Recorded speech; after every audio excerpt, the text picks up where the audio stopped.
have 5 agency fee-funded budgets to get through, so let's start right away. First on our agenda is Governmental Ethics Commission, and we'll have a budget overview by research by Sharday Kane. Welcome, Sharday. Good morning. Can you hear me okay? We can hear you, so you go right ahead. Okay. Before I begin, I would like to mention that the Governmental Ethics Commission Executive Director Mark Skoglund is available via WebEx, I believe, for any questions the committee may have that I cannot answer. The Governmental Ethics Commission is charged with administering, interpreting, and enforcing the Campaign Finance Act and laws relating to conflicts of interest, financial disclosure, and the regulation of lobbying. The Commission also renders advisory opinions and can adopt rules and regulations. The first few pages of the budget analysis provide a budget summary, major issues from the past 10 years, performance measures, and budget trends. And I'd be happy to go over that, or I can move forward to the budget overview.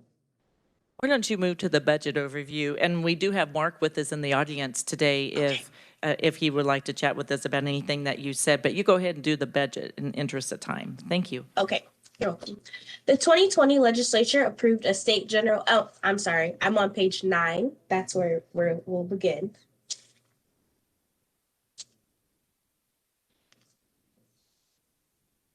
The 2020 legislature approved a state general fund budget of $470,227 in fiscal year 2021. One adjustment in the form of a decrease of $23,285 was made as the result of the governor's June 2020 SGF allotment. This was specifically for funding to make the half-time attorney full-time, and the agency decided to use funds from the Governmental Ethics Commission fee fund to offset the costs related to the full-time attorney. The agency requests a revised estimate of $717,311, including $446,942 SGF. This is an all funds increase of $6,172 above the approved fiscal year 2021 amount, primarily attributable to conversion of that part-time attorney to a full-time equivalent position as approved by the 2020 legislature. The agency funded the position by reducing contractual service costs for billed information technology expenses, budgetary shifts, and temporary data entry assistance. Unless you would like me to stop here for questions, I will move forward to fiscal year 2022. Why don't you go ahead and continue? Okay, that's on page 12. The agency requests $723,764, including $450,388 in SGF for fiscal year 2022. This is an all funds increase of $6,453, including an SGF increase of $3,446 and a special revenue fund increase of $3,007 above the fiscal year 2021 revised estimate. The request includes 8 full-time equivalent positions, which is the same number as the fiscal year 2021 revised estimate. These increases are primarily attributable to adjustments to fringe benefits. On page 13, you will find the fiscal year 2022 reduced resources budget that the governor requested to be included in some of the agency requests. The reduced resources budget of $45,039 or 10% was decreased primarily from the reduction of postage, printing, commission meeting costs, delaying computer replacements, and the elimination of the court reporter fees. The remaining SGF was swapped for special revenue funds or money from the Governmental Ethics Commission fee fund. The governor did not recommend adoption of the reduced resource budget. And again, I will pause here for questions, or I can move forward to fiscal year 2023. Why don't you continue? We'll catch them all at the end, Sharday. Okay, sounds good. On page 14, the agency requests $735,577, including $450,388 SGF for fiscal year 2023. This is an all funds increase of $11,813, all from special revenue funds above the fiscal year 2022 request. These increases are primarily attributable to costs related to it being an election year, The requests include 8 full-time equivalent positions, which is the same as the fiscal year 2022 request. The remaining pages of the document give an overview of salary and wage adjustments, funding sources, including the Governmental Ethics Commission fee fund, and additional information about licensing and the major expenditure categories. This completes my analysis, and I will stand for questions regarding the budget in its entirety. Thank you, Sade. Really well done, very succinct. Do you have any questions for Sade? Senator Fascadeau. Good morning, Sade. You're doing a great job. Good to see you. So, in your statement of monies that went towards a full-time attorney, is that just temporary, or did they go back to part-time? They are full-time permanently now. And what was that dollar amount for that increase for the?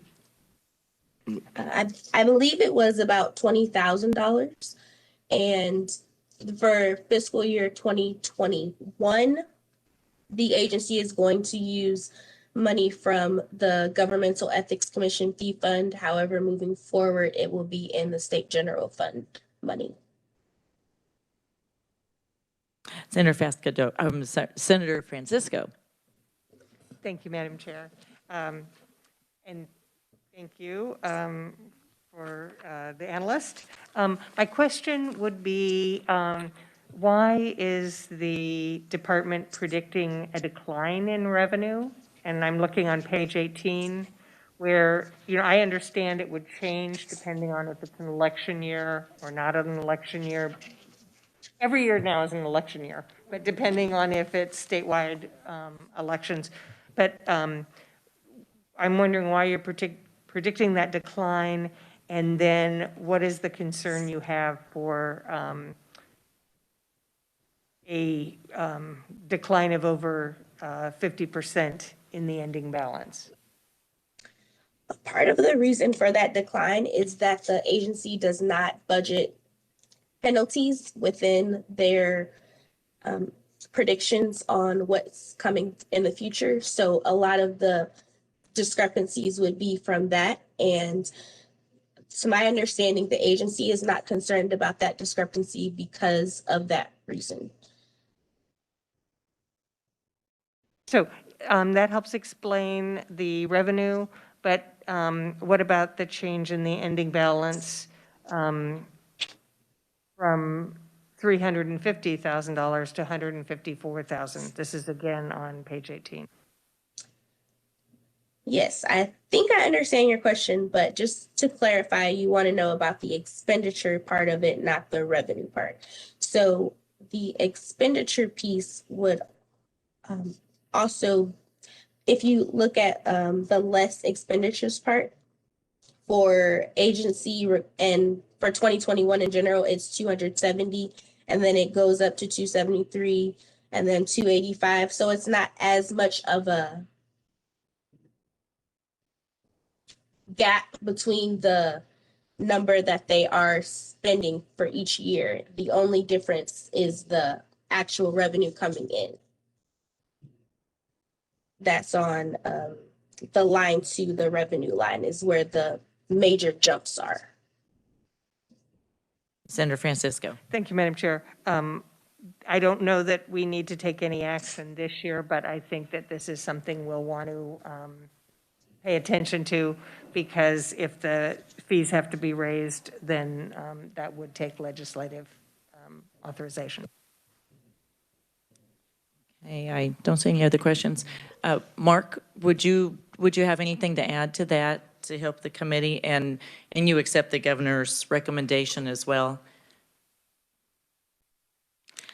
So just for the record, Mark Skolin, Executive Director, Kansas Governmental Ethics Commission. Good morning, Mark. Thank you, Madam Chairperson, members of the committee. I don't have any testimony because we didn't ask for any enhancements in this year's budget, but I do have a couple responses to those questions just to make sure we're all on the same page.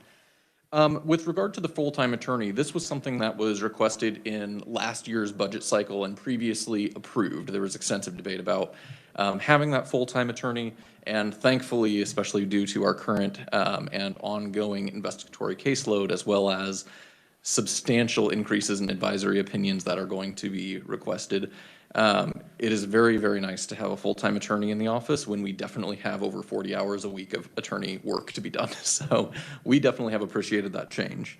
With regard to the stability of the fee fund balance, so civil penalties and fees, like Sharday mentioned, are currently not part of the operational budget. Historically, that's how revenue has been projected, and so revenue always looks a little lower than what actually it is in reality.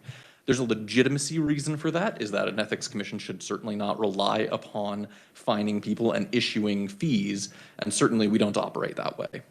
Now, budgeted expenditures are also a ceiling, not a floor, and so obviously expenditures will always be a little bit below what ends up actually being budgeted. And also revenue is bimodal. For example, in fiscal year 2020, we'll have, on the candidate registration side, I believe we'll receive about $71,000 of revenue. And in fiscal year 23, for example, a year when there's not as many people running, we'll receive, I believe, $14,000 on the candidate portion. And so revenue tends to be a little swingy in different years, but our projections are actually that, regardless of what you see as the ending balance on the 405 there, the actual projection is that the fee fund currently is stable. And the reason for this is, this was a concern a few years ago and has been previously. The reason why is because the SGF component of our budget had been reduced over time. So it actually was, at one point, almost 50% of our budget was SGF and 50% was the fee fund. However, the legislature resolved this problem and restored that SGF component of our budget. So we are back to that 65% SGF, 35% fee fund split, which allows for us to have a more stable, long-run ending balance in the fee fund. So we definitely appreciate that change the legislature implemented a few years ago. I can certainly answer any other questions if the committee has any. I think that clears up a lot of thoughts that we had here, Mark, and we can tell you've been an analyst before too. You very succinct and do this well. In interest of time, committee, if we're all comfortable with this budget, we should move on to the next one so we catch them all so our committee members can report out on Friday. Thank you very much. Thank you for being with us, Mark, and in person also. We appreciate that. Do I have a motion from the committee to accept the governor's recommendation on the governmental ethics? I see Senator Dahl makes the motion. I think I saw Senator Haley's hand for second. All those in favor say aye. All those opposed, no. Motion passes. All right, next we have Board of Veterinarian Examiners, and we have our budget overview by research by Victoria Potts. Good morning, Victoria. Good morning, Madam Chairman. Can you hear me? Yes, we can. Great. Well, I will just jump straight into the budget then for the Board of Veterinary Examiners, and that the budget starts on page 1881.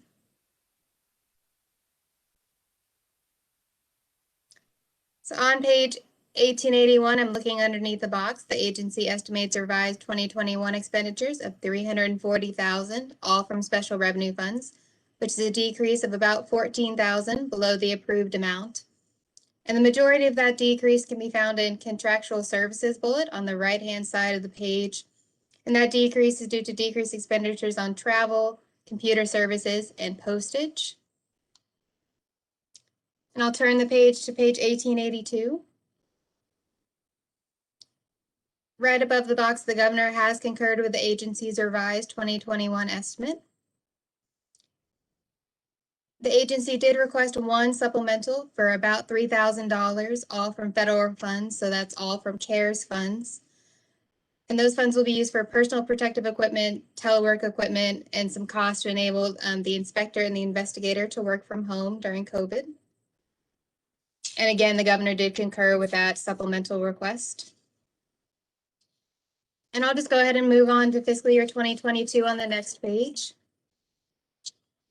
Page 1883, looking underneath the box, the agency requests 2022 expenditures of $355,000, all from special revenue funds. This is a decrease of about $4,500 below the 2021 revised estimate. And the majority of that decrease is because there's no more CARES money, so that $3,000 we just talked about. So there's no more CARES money in fiscal year 2022, as well as a small decrease under salaries and wages because the agency's has hired a new administrative specialist at a slightly lower salary from the one that had just retired. Turning the page to page 1884, the governor did concur with the agency's 2022 request. And still on page 1884, for fiscal year 2023, the agency requests $336,000, all from special revenue funds. This is an increase of $138 above the 2022 request. And that's due to entirely to increased expenditures on computer services. And the governor again concurs with the agency's 2023 request. And to finish up, I'll just point out the next few pages contain, as you're now familiar with, a breakout of the fee fund and as well as the licensure fees. And those are on page 1887 and 1888. And I'll stand for any questions. Victoria, you did that very nicely for us. Committee, do we have questions? In the audience, we have Dr. Jody Johnson. She's the Executive Director of Kansas Board of Veterinarian Examiners. Would you like to say a few words to us? Thank you, Jody.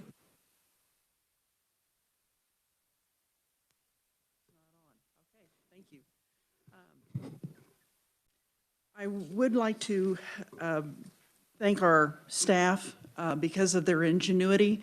As you know, with COVID-19, they were not able to get into a lot of the veterinary practices, that they were limiting public or human people in their offices. They would go out and take their animals from the parking lot and then bring them in to treat them.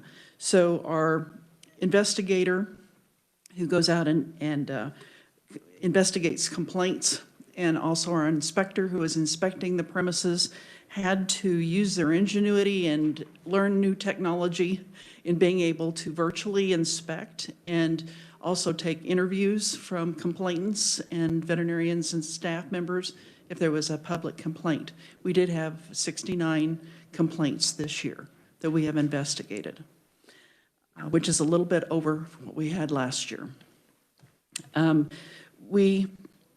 In response to the JCAR, we did contact all mobile practitioners and these are DVMs that travel to and practice on a Kansas client's property, and they are not part of a brick and mortar premise. So we premise the brick and mortar ones and we inspect their drug logs and their records, but we have never gone out to these that are mobile practitioners that don't have a brick and mortar premise, that they work from their home and they go out into the field.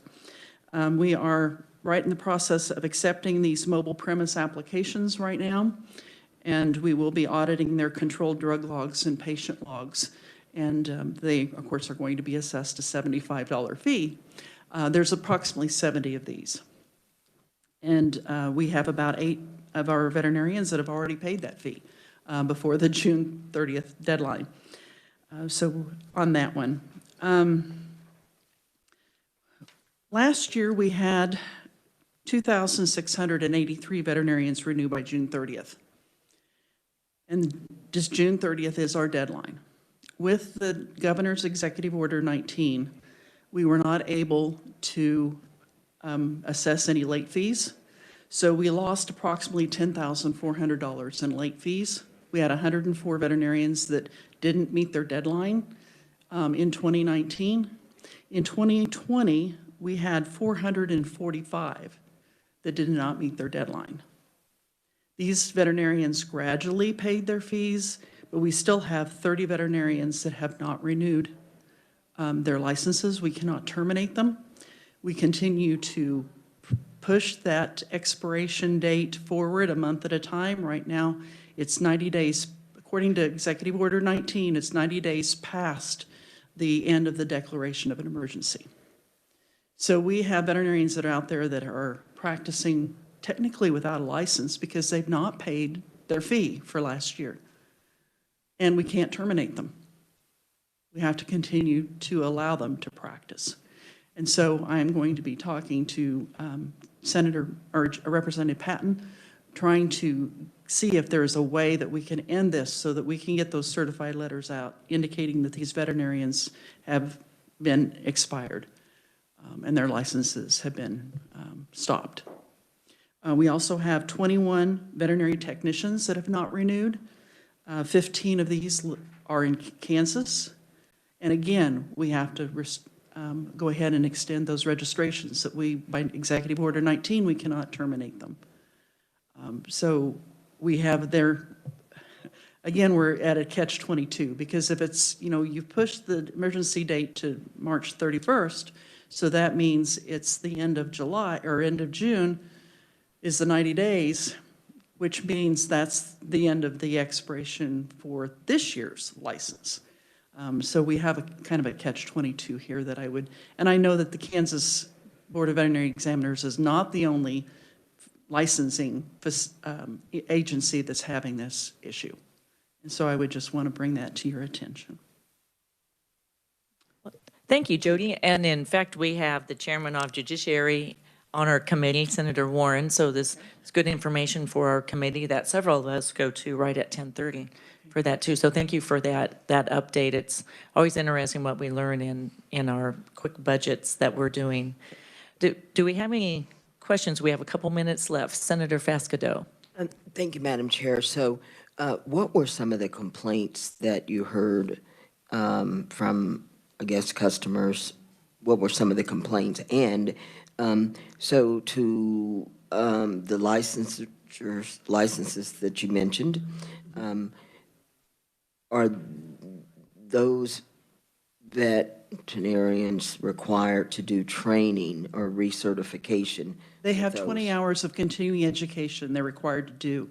Also, if there's any discipline or if there is any felony that they have occurred through the last year, they have to sign off on that, and it is investigated on that. So we don't have any idea on their continuing education. We don't have any idea of any disciplines from another state. We have no idea if there's, because they've signed off on, they haven't renewed, so they haven't signed the paperwork on that. And the complaints, we had one lady who complained because she saw a mobile veterinarian in their storage room and she thought that they were practicing veterinary medicine out of this facility that had not been premised. And of course, it didn't have to be premised.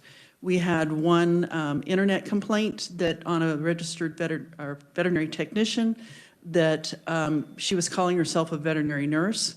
Well, she did graduate from Wichita State University, who graduates a veterinary nurse. And even though we only register veterinary technicians, it's just a name change. And she was fine calling herself a nurse because that's the degree that she had received. Mm-hmm. Thank you, Jody. Senator Haley.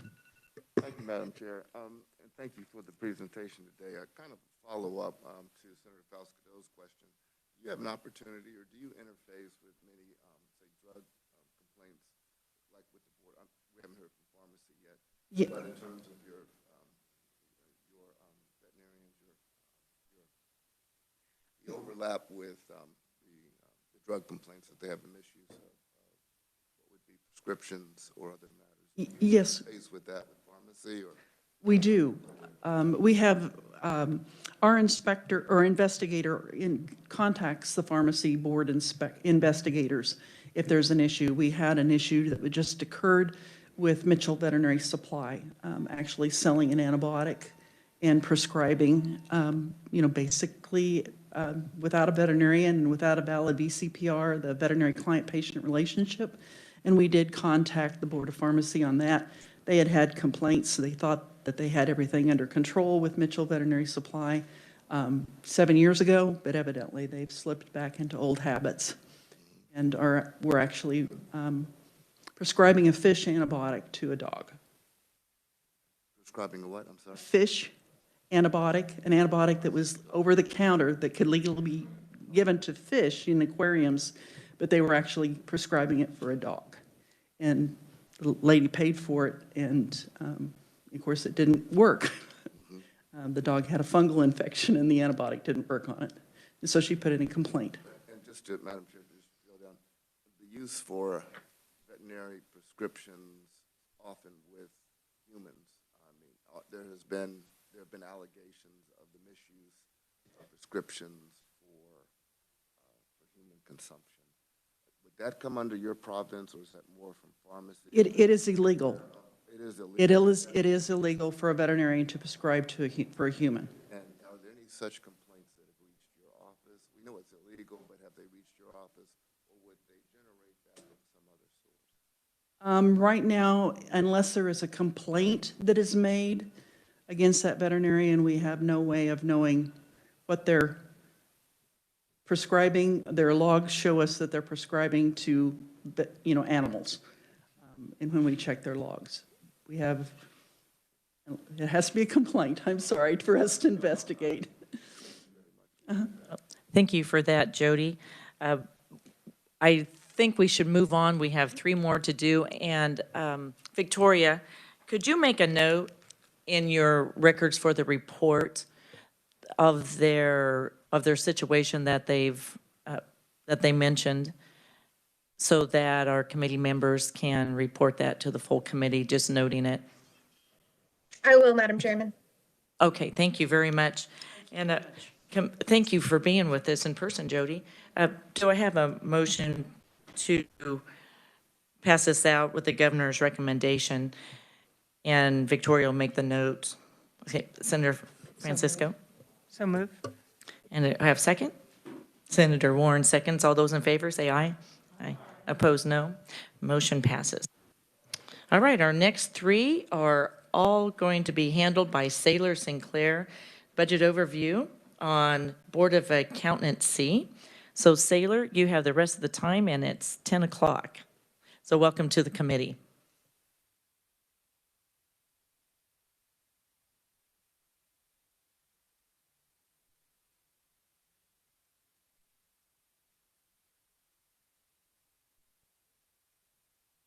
Saylor, do we have you with us?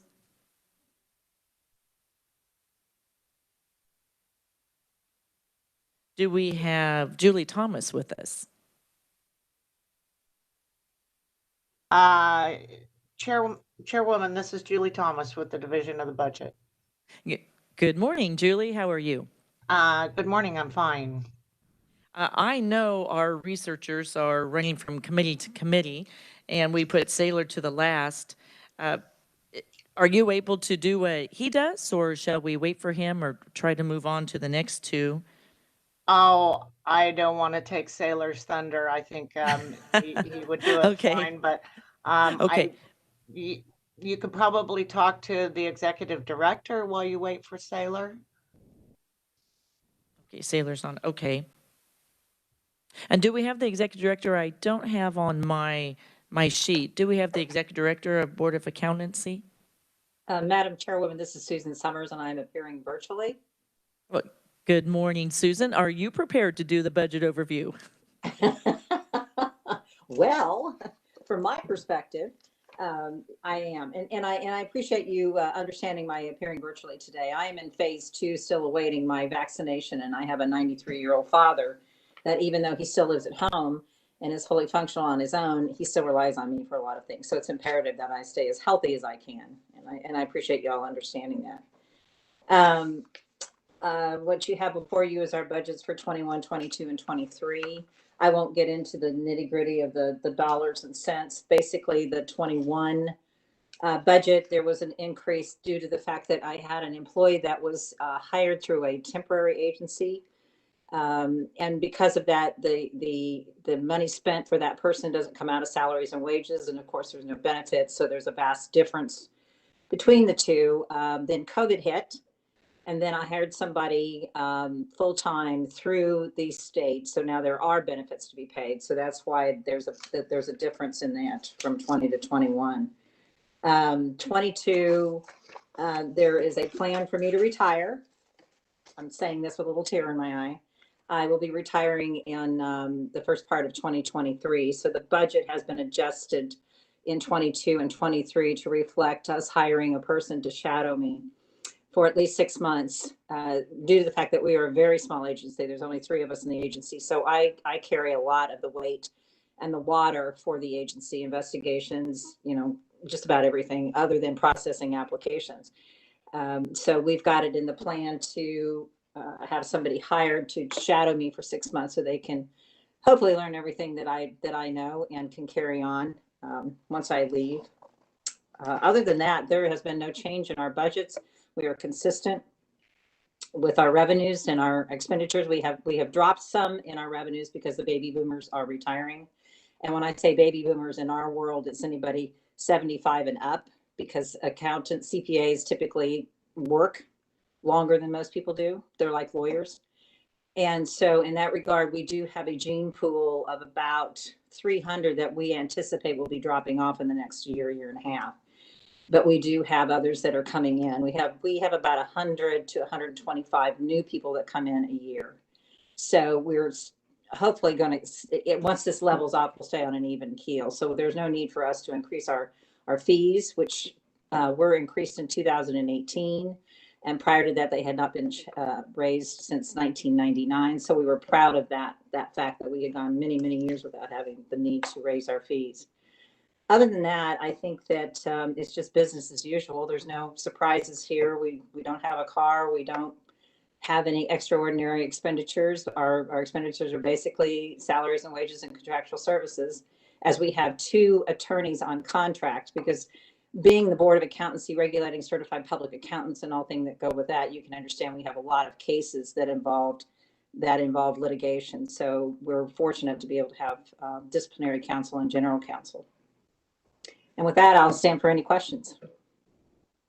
Well, Susan, you did a very good overview for us, and you agree with the governor's recommendation? We do. Yes, thank you. All right. In the interest of time, committee, I do see Saylor. Good morning, Saylor. We kind of just moved ahead of you.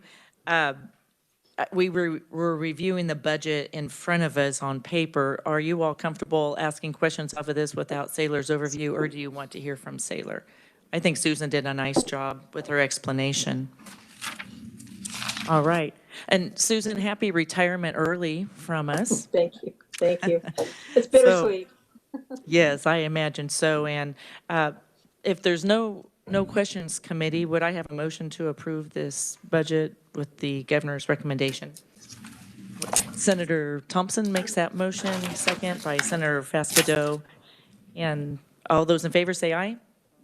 Opposed, no. All right. Well, thank you, Susan. You did a wonderful job for us. And so, thank you. Okay, Saylor, let's move on to, can you hear us? Yes, can you hear me, Madam Chair? Yes, and we know you're running from committee to committee. So the next one on our agenda, we have 2 left, Board of Examiners and Fitting and Dispensing of Hearing Equipment. Saylor? Yes, Madam Chair. I'll try to get through this one in the interest of time. There was a little nuances to the Board of Hearing. Starting on page 9, FY 2021, the agency requested an estimate of $26,000, all from the Board of Hearing Fee Fund, which was an overall estimate that was unchanged from the approved amount in the 2020 legislature. The governor recommended expenditures of $41,000, all from the Hearing Aid Board Fee Fund. In FY 2021, the recommendation is an increase of $15,000 above the agency's revised estimate. The increase is due to the addition of $15,000 for a contract of development of an interactive agency website. And I'll go into a little bit of detail on that, since it's a very large increase for a very small agency. So I've talked with the executive director, Dr. Zach Miller, about this website.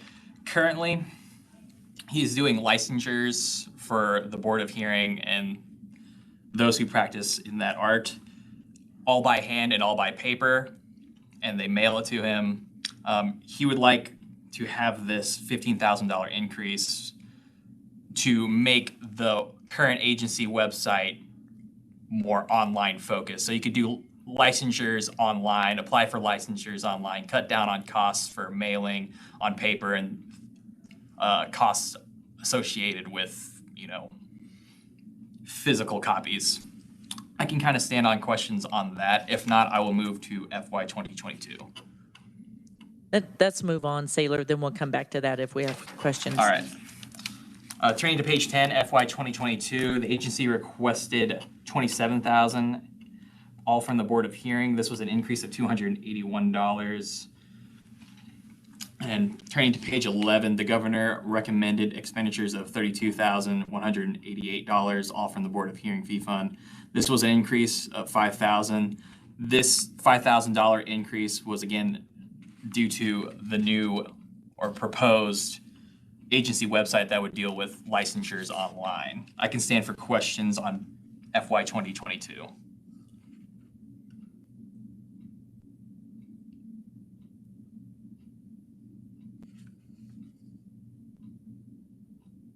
Go ahead and continue, Saylor. Yep. Turning to page 12, FY 2023, the agency requested $27,000, all from the Board of Hearing Fee Fund. This was an increase of $182. I provided the major categories of expenditures on page 12 and 13. And on page 13, the governor recommended $32,370, all from the Hearing Aid Board Fee Fund, which was an increase of $5,000. This $5,000 increase was due to that licensures online processing feature that would be added to the agency website. I can stand for questions on FY 2023. Do you have a little more to finish the report? We can just finish if you like. Madam Chair, I'm all finished on this. Okay, thank you. I know we're looking at the fees on the back page too. Committee, I was just asking my vice chair about the $15,000 and she points out to me it is their fee fund agency money on how they want to spend it. So that makes a lot of sense to me and upgrading to a website that a lot of agencies already do. So I'm comfortable with that. And Senator McGinn. Yeah, I just want to make sure, clarify, so they currently are using kind of a paper system, and this website will be an interactive system for them, so they're kind of going to the modern day world here, I guess, so. Madam Chair, Go ahead. Committee, you're absolutely correct. I talked with the executive director. He's doing everything by hand. He's a one-man show. As you noted, it's a very small agency and with a very small budget. So they've kind of, in lack of better words, kind of been lacking behind on getting an updated website, having licensures all online. So they're working towards that. Senator Thompson. One quick question on the increase of $5,000, I think it was for the website maintenance. That's about $416 a month is what charges, because I run websites on my own. We pay a whole lot less than that. I'm just curious. Yes, Madam Chair, Committee. I believe it's payment to OITS, the Office of Information Technology Services. Saylor, you did that very nicely. Thank you, Madam Chair. If the committee's comfortable with this governor's recommendation, would I have a motion? Senator McGinn makes a motion, and second is Senator Francisco. All those in favor say aye. Opposed, no. Motion passes. Well, Saylor, we have one left with you, and this is Optometry Board. And we also have speaking with us virtually Jan Murray, Executive Director, Board of Examiners in Optometry. So, Saylor, let's go ahead and go through their budget. Yes, Madam Chair, Committee. For the sake of time and for the sake of Jan, who appears virtually, I'll go through this budget very quickly and have her stay for questions. Turning to page 9, FY 2021, the Board of Optometry requests a revised estimate of $166,000, all from the Optometry Fee Fund. This estimate was unchanged from the approved amount by the 2020 Legislature. I've provided the categories of expenditures below. Below on page 9, the Governor concurs with the FY 2021 revised estimate. Turning to page 10, FY 2022, the agency requested $172,000, all from the Optometry Fee Fund. This was an increase of $5,000. The request includes one FTE position, which was the same amount in FY 2021. The major points of increase was just in salary and wages due to employers adding more to the group health insurance and public employee retirement. Turning to page 11, the governor concurs with the FY 2022 request. Moving on to FY 2023, the agency requested $174,618, all from the optometry fee fund. This was an increase of $2,519. The increases, again, were in salary and wages. This increase was due to, again, more contributions to the state employee retirement fund and the group health insurance.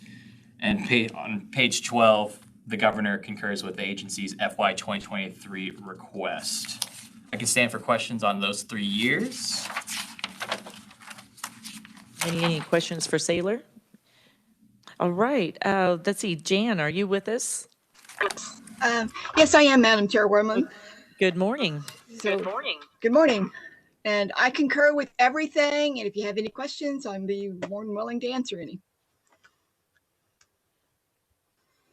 You sound like a one-man show then, Jan. I am, as I told the other committee, I am the chief cook and bottle washer. Well, and you have no problem with the recommendation with the governor? No, none at all. Okay. Well, thank you. Any questions for Saylor, for Jan? Senator Francisco. Senator Francisco. This is not a question, but just noted in the testimony that the board has paid the subscription fee for the optometric patient tracker database so that people were able to renew online. That was foresight, good way to do business. Yes, and since I am a one-man show, it makes renewal so much easier because everything, all the CE is all in this database. It gets, I call it voodoo magic, into the board's database. And so it's all right there. And more or less all the licensee has to do is just update any information and pay, and he's done, which is really, really nice. You know, and that sounds very similar to what let's see, who was at the hearing instruments fellow would like to have, so you would be a good example for them. Yep. Yeah. Any other questions, committee?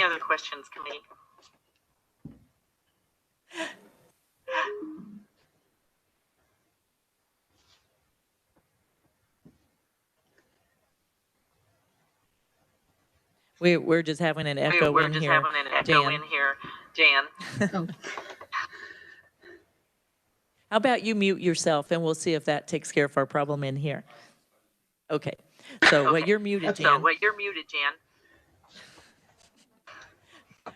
I would say one of these days, committee, will have our microphones and everything solved, and our heater is solved. In case you haven't noticed, that's not loud behind us, and we're not ringing, which I think we're making progress. And DL is our computer technician who's with us, so that it's very nice to have him in here tweaking this along as we go along. So, well, if there's no other questions, I think that's another straightforward agency fee fund budget. Would I have a motion to accept the governor's recommendation for the optometry board? Senator Francisco makes the motion. Senator Oletha Fasquito seconds. All those in favor say aye. Opposed, no. Motion passes. Well, committee, we got through all 5 of our budgets today. You know, I had a worry there when we didn't have our Saylor with us on the last 3, so we did that very well. So we do meet Friday. We have 4 more to do. And I think we've found the rhythm of this, and we are doing a good job. So our 2 committee members are reporting back to Ways and Means on our behalf. So with that, we're adjourned.